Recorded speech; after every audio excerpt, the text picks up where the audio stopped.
শুভেচ্ছা আমন্ত্রণ খেলাধুলা নিয়ে ইন্ডিপেন্ডেন্ট টেলিভিশনের নিয়মিত আয়োজন যত খেলায়, সাথে আছি ফেরদৌস ইসলাম। আর শুরুতেই জানাবো শিরোনাম।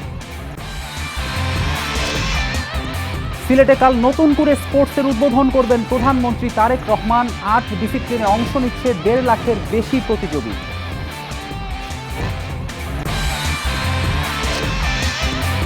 মিরপুরে কাল সিরিজ নির্ধারণী শেষ টি-20। বৃষ্টির শঙ্কা থাকলেও নিউজিল্যান্ডকে হারাতে চায় বাংলাদেশ।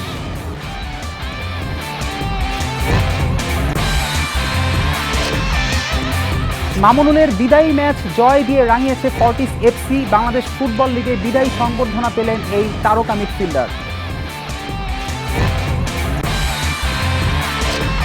সিলেটে কাল নতুন করে স্পোর্টসের উদ্বোধন করবেন প্রধানমন্ত্রী তারেক রহমান। প্রধানমন্ত্রীর আগমন ঘিরে শহর জুড়ে নেওয়া হয়েছে বিশেষ প্রস্তুতি। একদিনের এই সফরে গুরুত্বপূর্ণ আরও কয়েকটি কর্মসূচিতে অংশ নেবেন প্রধানমন্ত্রী। প্রধানমন্ত্রীর সফরের মধ্য দিয়ে সম্ভাবনার নতুন দ্বার উন্মোচন হবে বলে মনে করছেন সিলেটবাসী।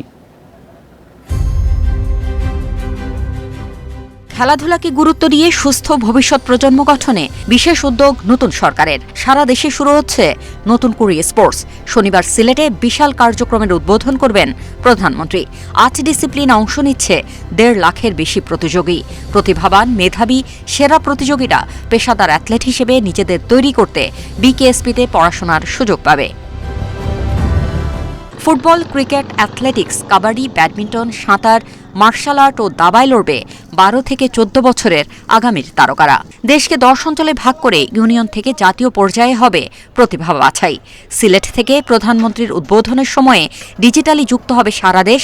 শুক্রবার জেলা স্টেডিয়ামের প্রস্তুতির সবশেষ অবস্থা পরিদর্শন করেন বাণিজ্যমন্ত্রী। আমরা সিলেটবাসী অনেক প্রতীক্ষা নিয়ে অপেক্ষা করছি তিনি আসবেন, এবং তিনি যেভাবে শৃঙ্খলা বোধ, পরিমিতি বোধ নিয়ে দেশটিকে এগিয়ে নিয়ে যাওয়ার জন্য অবিরত কাজ করছেন, তারই কিছুটা ছোঁয়া আপনারা কালকে তার বক্তব্যে আবার পাবেন। নতুন করে স্পোর্টস উদ্বোধন ছাড়াও প্রধানমন্ত্রীর সফর সূচিতে রয়েছে আরও কয়েকটি গুরুত্বপূর্ণ বিষয়। তার সফর ঘিরে কঠোর নিরাপত্তা ব্যবস্থা গ্রহণ করেছে আইন শৃঙ্খলা বাহিনী। প্রশাসন জানিয়েছে এরই মধ্যে সকল প্রস্তুতি সম্পন্ন হয়েছে। প্রধানমন্ত্রীর উদ্বোধনের অপেক্ষায় দেশের লাখো কিশোর কিশোরী অ্যাথলেটরা। ঢাকায় তৃতীয় টি-20তেও বৃষ্টির শঙ্কা, তবে সেটা না ভেবে পরিকল্পনা মতো খেলে জিততে চায় বাংলাদেশ। অধিনায়কের দেয়া সাহসে নির্ভয়ে ব্যাট করতে চান শামীম হোসেন পাটোয়ারি। অন্যদিকে সিরিজ ড্র করে দেশে ফিরতে চায় নিউজিল্যান্ড। ওয়েদার কন্ডিশন নিয়ে খুব একটা ভাবছেন না কিউই তারকা ডিন ফক্সক্রফট। মিরপুরের হোম অফ ক্রিকেটে খেলা শুরু শনিবার দুপুর 2টায়। শামীমের জন্য নির্বাচকদের উপর আক্ষেপ ঝেড়েছিলেন লিটন, বলে দিয়েছিলেন লাগবেই তাকে। অধিনায়কের সেই ভরসার প্রতিদান দিচ্ছেন। প্রথমে আমি লিটন ভাইকে অনেক অনেক থ্যাঙ্কস দিব। সো একটা ক্যাপ্টেন হিসেবে যেটা দরকার ছিল উনি সেটা করেছে, আমাকে ব্যাক করাইছে। ওয়ানডের পর টি-20 সিরিজের ট্রফিটাও দেশেই রাখতে চান। সেটা করতে পারলে লিটন ছাড়িয়ে যাবেন সাকিব মাহমুদুল্লাহকে। টি-20তে সবচেয়ে বেশি 17 ম্যাচ জয়ের হাতছানি অধিনায়ক লিটনের সামনে। হ্যাঁ, অবশ্যই আমাদের ভালো একটা অপরচুনিটি আছে সিরিজ জিতার, অবশ্যই। সো আমরা চাইবো যে অবশ্যই জিতার জন্য খেলা। আসলে আমি যখনই ব্যাটিংয়ে যাই আমি একটু পজিটিভ থিঙ্ক নিয়ে যাই সবসময়, যে মারা বলটা মেরে দিব। সো আমি যদি একটু চালু খেলতে পারি আমার টিমের জন্য অনেক ভালো। চট্টগ্রাম থেকে ঢাকায় এসে মাত্র একদিন অনুশীলনের সুযোগ পেয়েছেন ক্রিকেটাররা। সিরিজ হারের শঙ্কা নেই, তাই তো পরীক্ষা নিরীক্ষার সুযোগ বেশি। নাসুম সাইফুদ্দিন ম্যাচ পেতে পারেন, অভিষেক হতে পারে সাকলাইনের। অবশ্যই আমরা লাস্ট টি-20 অনেকগুলো সিরিজ আমরা উইন করতে পেরেছি। সো এটা আসলে আমাদের টিমের মধ্যে একটা ভালো একটা বন্ডিং হয়েছে। সো আনফর্চুনেটলি আমরা ওয়ার্ল্ড কাপটা মিস করে ফেলেছি, এটা তো কিছু করার নেই। তাও আমরা অনেক ভালো প্রিপেয়ার ছিলাম। অবশ্যই ক্যাপ্টেন্সি অবশ্যই ম্যাটার করে। নিউজিল্যান্ডকে এক প্রকার খালি হাতে ফিরতে হবে। ওয়ানডে সিরিজ হার, টি-20 সিরিজও জেতা হবে না। লক্ষ্য এখন সিরিজ হার ঠেকিয়ে শেষটা ভালো করা। বোলিং নিয়ে আমাদের বেশি ভাবনা। শামীম ডেথ ওভারে আমাদের চাপে রেখেছিলেন। ব্যাটিংয়ে আরও উন্নতি করতে হবে। পাওয়ার প্লেতে ভালো মোমেন্টাম দরকার। চট্টগ্রামে দ্বিতীয় টি-20 ভেস্তে গেছে। সেই একই পরিণতি হতে পারে শেষ ম্যাচেরও। টানা বৃষ্টির শঙ্কা আছে। তেমনটা হলেও বছরের প্রথম টি-20 সিরিজ জিতবে বাংলাদেশ। Mazharul Islam, independent news. পূর্ব ঘোষণা অনুযায়ী সিঙ্গেল ফরম্যাটে হচ্ছে এবারের Dhaka premier division cricket league, নিশ্চিত করেছে সিসিডিএম। এবার কোনো সুপার লিগ ও রেলিগেশন লিগ থাকছে না। 6 ভেন্যুতে মোট ম্যাচ সংখ্যা 66।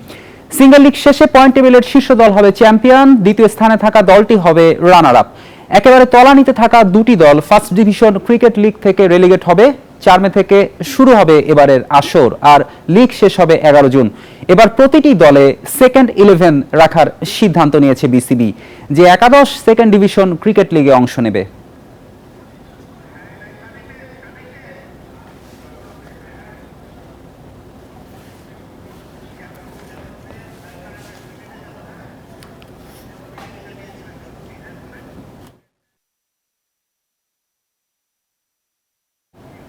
যেমনটা আগেই জানিয়েছিলাম, কাল সিলেটে শুরু হচ্ছে নতুন করে স্পোর্টস উদ্বোধন করবেন প্রধানমন্ত্রী তারেক রহমান। এ নিয়ে বিস্তারিত জানাতে আমাদের সঙ্গে যোগ দিচ্ছেন আমাদের সিলেট প্রতিবেদক রানা মজুমদার। রানা, নিশ্চয়ই সিলেটে জনমনে অনেক উন্মাদনা দেখতে পাচ্ছেন আপনি, কারণ নতুন করে স্পোর্টস এরকম একটি বড় আয়োজনের উদ্বোধন সিলেট থেকে হতে যাচ্ছে কাল, যেটি প্রধানমন্ত্রী তারেক রহমান উদ্বোধন করবেন।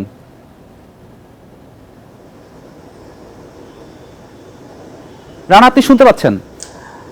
দেখুন, আসলে প্রধানমন্ত্রী তারেক রহমানের সাথে সিলেটের কিন্তু এক ধরনের আত্মীয়তার সম্পর্ক রয়েছে, এবং আপনি জানেন যে আসলে সিলেটের মানুষজন তাকে সিলেটের জামাই হিসাবেই মানে বলে থাকে। তো সেই হিসাবে আসলে সিলেটবাসীর সাথে তার যে আত্মিক সম্পর্ক, এর বাইরেও আসলে এখন যে মেগা ইভেন্ট যেটি পুরো বাংলাদেশের মধ্যে নতুন কুড়ি স্পোর্টস 2026, সেটিরও উদ্বোধন কিন্তু আগামীকাল সিলেট থেকেই হতে যাচ্ছে, এবং এটি প্রধানমন্ত্রী তারেক রহমান তিনি নিজে উপস্থিত থেকে এই মেগা ইভেন্টটির উদ্বোধন করবেন। এবং এই যে ইভেন্ট, সেই ইভেন্টকে ঘিরে আমরা দেখেছি যে ব্যাপক প্রস্তুতি নেওয়া হয়েছে। বিশেষ করে পুলিশ প্রশাসন, পাশাপাশি যারা আয়োজক কমিটি রয়েছেন, তারা কিন্তু বেশ কয়েকদিন আগে থেকেই তারা বেশ তৎপর, এবং এটি মূলত অনুষ্ঠিত হবে সিলেটের রিকাই বাজারে যে জেলা স্টেডিয়াম রয়েছে, সেই জেলা স্টেডিয়ামে এই মেগা ইভেন্টটির উদ্বোধন অনুষ্ঠান হবে, এবং এখান থেকে মূলত সারা দেশেই একযোগে এই উদ্বোধনী অনুষ্ঠানটি কিন্তু তিনি এখান থেকে উদ্বোধন করবেন। তো সেই হিসাবে আসলে সিলেটবাসীর মধ্যে এক ধরনের বাড়তি উন্মাদনা আমরা দেখেছি, এবং বিশেষ করে আসলে যারা 12 থেকে 14 বছর বয়সী কিশোর কিশোরী রয়েছে, তাদের মধ্যেও আমরা এক ধরনের উৎসাহ উদ্দীপনা দেখেছি যে তারা এই ধরনের একটি বড় মেগা ইভেন্টে তারা অংশ নিতে পারবে। তারেক রহমানের আগমন ঘিরে সিলেটে যে নিরাপত্তা বলয় তৈরি করা হয়েছে, সেটি নিয়ে বলবেন, কতটা কঠোর নিরাপত্তা ব্যবস্থা নেওয়া হয়েছে সিলেটে?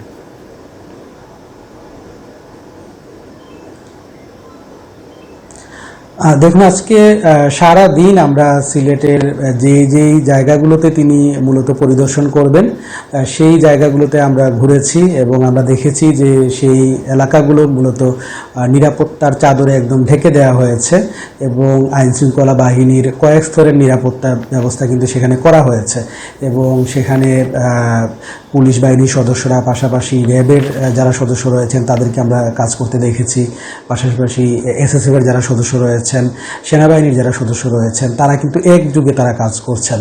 এবং তিনি যে জায়গাগুলোতে যাবেন, প্রত্যেকটা জায়গাতে নিশ্চিদ্র নিরাপত্তা ব্যবস্থা রাখা হয়েছে, এবং তার এই আগমনকে ঘিরে মূলত পুরো বলা যায় যে সিলেট শহরকেই একটি নিরাপত্তার চাদরে ঢেকে দেওয়া হয়েছে। এবং সেক্ষেত্রে সরকারের আইনশৃঙ্খলা বাহিনী যারা রয়েছেন, তারা সমন্বিতভাবেই তারা কাজ করছেন। এবং এক্ষেত্রে মূলত আসলে বেশিরভাগ ক্ষেত্রে আমরা উৎসাহ উদ্দীপনাটা দেখেছি নতুন করে স্পোর্টস নিয়ে। যে আপনার কাছে আরেকটি বিষয় জানতে চাই, সেটি হচ্ছে সিলেটে এই যে নতুন করে স্পোর্টসে খুদে শিশুরা, তারকারা যে অংশ নেওয়ার যে একটা সুযোগ, এটা সিলেটের শিশুদের মধ্যে আপনি কিরকম সাড়া দেখতে পাচ্ছেন? তাদের মধ্যে এটা নিয়ে আসলে কতটা আনন্দ উদ্দীপনা কাজ করছে?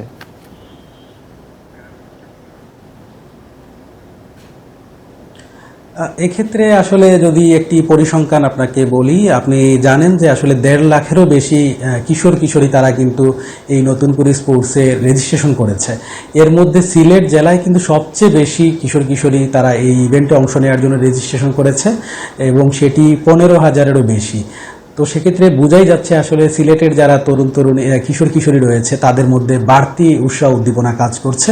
এবং আমরা দেখেছি যে সপ্তাহব্যাপী তারা যে ইভেন্টগুলো রয়েছে, বিশেষ করে ক্রিকেট, ফুটবল, দাবা, এই যে ইভেন্টগুলো রয়েছে সেই ইভেন্টের প্র্যাকটিস করার জন্য তারা কিন্তু নগরীর কিংবা উপজেলা পর্যায়ের যেখানেই আসলে খোলা স্থান কিংবা মাঠ যেগুলো রয়েছে সেখানে তারা কিন্তু একদম সকাল থেকে বিকেল অবধি তারা প্র্যাকটিস করেছে। সেক্ষেত্রে রানা, সিলেটের আপনাকে আবহাওয়া ধন্যবাদ, আপনাকে অনেক ধন্যবাদ সিলেট থেকে আমাদের সঙ্গে যোগ দেওয়ার জন্য।